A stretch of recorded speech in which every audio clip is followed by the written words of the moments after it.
Hello, I'm Lynn. Welcome back to Little Fence Garden. You can tell that the garden looks really different this time than it did last time. I had to take the cover off of my greenhouse, but I'm so excited because it gives me so much more room to grow things.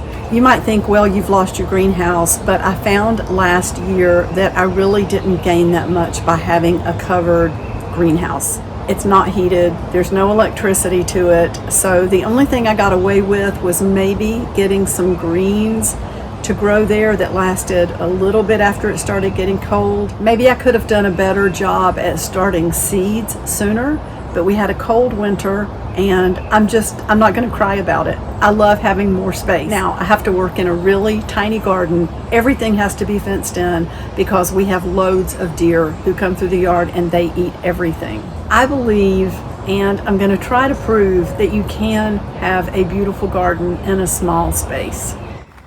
So let's go on in and let me show you some things. We have our trusty little gate here. The neighborhood cat Chester would love to come in here, but we're not going to let him. And you can see that I have added some beautiful plants to the goldfish pond. This is water hyacinth, and I think that's something that can be really invasive if you put it out in the wild. It's very contained here. I got it at Durham Garden Center. We also have some water lettuce, and that I think is going to help protect the fish from the sun. And I think it will also hopefully help with the algae. Oh my goodness, look how much more space I have. Let's just walk in and look at a few things. We had a nice rain last night, so everything looks wonderful. I moved some things around. This board had been across the back, and if you will remember, I had the little fairy garden tray that my youngest grandson liked that. But I got rid of the things in there by putting them in different places. Jason took me to a wonderful garden center called Eno River Farm, and they had the best prices on 6 packs of annuals. I got lobelia. They had great prices on herbs and vegetables, so I got this Italian parsley. I ended up going with this reed/bamboo fencing because it was within my budget. It may only last a year, but honestly, the prices have gone up on so many things. This was in the $37 range, whereas a roll of wire that tall was a lot more expensive. And I moved this rack. I started to get rid of it, but I just like it too much. It's got my solar light. It's where I hang different garden tools, and it gives me some space for potted plants. I also moved this over into the corner. If I have one bad thing to say about this design, it is that it has these little troughs all over the place where water collects. I did add some soil to try to prevent there being enough water for mosquitoes to breed. And at some point, I want to take a drill and put holes in those so the water drains right out. Some of the things that I've planted recently include seeds for sunflowers. I planted those back here behind the zinnias, or zinnias. I hear that pronounced so many different ways, but we always said zinnias. And then back behind that is where I planted some sunflower seeds. I also got this beautiful dill at Durham Garden Center. I love that so many flowers are starting to bloom. I believe this is Sweet William. It looks like this fireworks, Gomphrena, is going to bloom soon. The daisies are starting to open up. This tomato just gets taller and taller, so it's doing great. And the one that I planted, week before last, it is getting taller too. I'm really excited about that.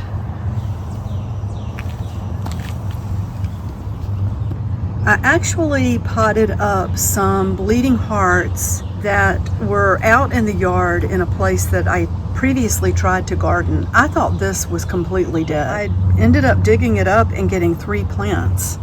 I got that one right there. And then if we come right over here, there are 2 other ones that I potted up. The little wildflower seeds look great behind there. The greens look really good. I've started to get salads from there and from here. And from here, these were some little broken pieces of tomato. They were a little wilted, but they have come out quite a bit, so I'm hoping they're gonna be okay. This borage here has just taken off, and then we have these sprouting. I'm so excited about that. Snapdragons still growing. They're being so slow, and I'm afraid I lost a few. Although I do see some here,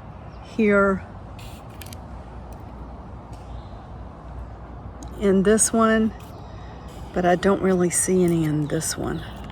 I hate these little pine tree pods. They're so annoying. I don't know, maybe one will come through yet.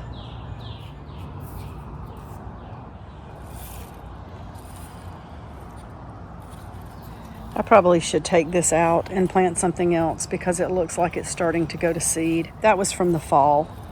Maybe I'll pull these and eat them, even though they may be a little tough. I'll go ahead and get some of that to go in my salad. I would hope that they still have some vitamins anyway. And these Roma tomato plants are looking amazing. I did not think these would even grow. I've just got to figure out now where I'm going to put all of these things. Got some smaller sunflowers that I planted here just this morning. These are called Cutting Gold.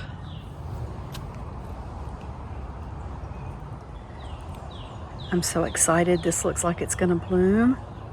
I only got a couple of blooms from this little bunch of lilies last year, and I'm hoping this year we're gonna have more success. It's just so relaxing to have a water feature in the garden. It's not perfect, but it fits into this small space, and I really, really enjoy it. I did add a larger branch into the water, and you can see where that's leaning up against the arbor. I've zip tied it, I need to cut that edge, so that it doesn't move drastically and hurt the fish. But I've noticed that birds have started to land out here. I'm really hoping that it'll bring in more dragonflies and things like that. I'm also hoping these plants will help bring in dragonflies. Part of the fairy garden that we had for my grandson is right out here on the ground. I had all sorts of rocks and shells in there. So they ended up being really pretty in the pathways. And I just thought I would set some of these creatures that he loves to see out here in the different plants. He can enjoy them, and it probably seems more natural to have a dinosaur at the base of a peach tree.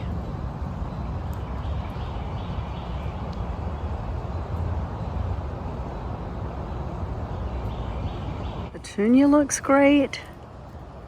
It's a good idea to pinch off the spent blooms. It helps encourage new growth, although some of these are just sort of laying here. So in here, and it's hanging from a hook that I put in the ground next to the frame here, and I zip tied that hook to the frame so that it can't fall over. I've planted some heavenly blue morning glory seeds. I am hoping that they will grow up over the frame. Man, I'm gonna have so much growing out here. I hope there's room for everything.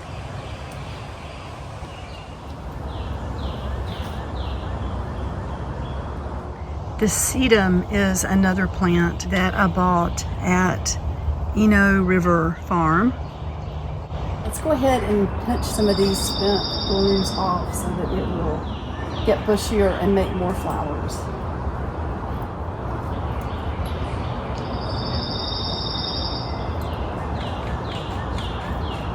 I know that looked like a lot, but there are a lot that are ready to start blooming.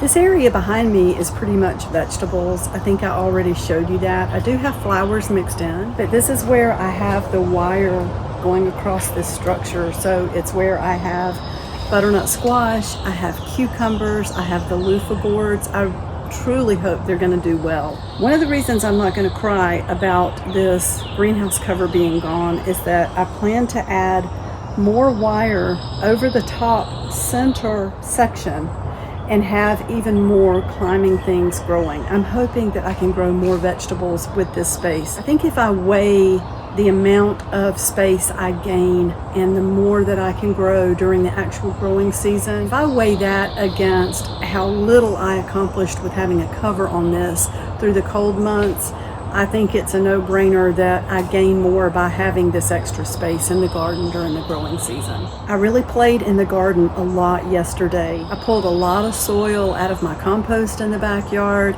I refreshed some of the areas in the front, and I do have some little garden spaces in the front, but the only things that I have been able to grow are things that the deer hate. We do have a couple of gardenias that do well, and the deer don't bother those. I have some Solomon seal that does well, and I'm hoping to transplant some of that into the woods back here so that I have something really pretty along the pathway that the deer won't bother. But other than that, I ignore those beds a lot because I can't really plant what I want to, so I did spend some time yesterday adding nutrients back into the soil around our cleara and some of the other shrubs that are in the front by bringing really rich soil from the compost. And I did find a little frog out front yesterday. I made him somewhat of a house. I don't know if he's going to like it, but I did give him a place to hide.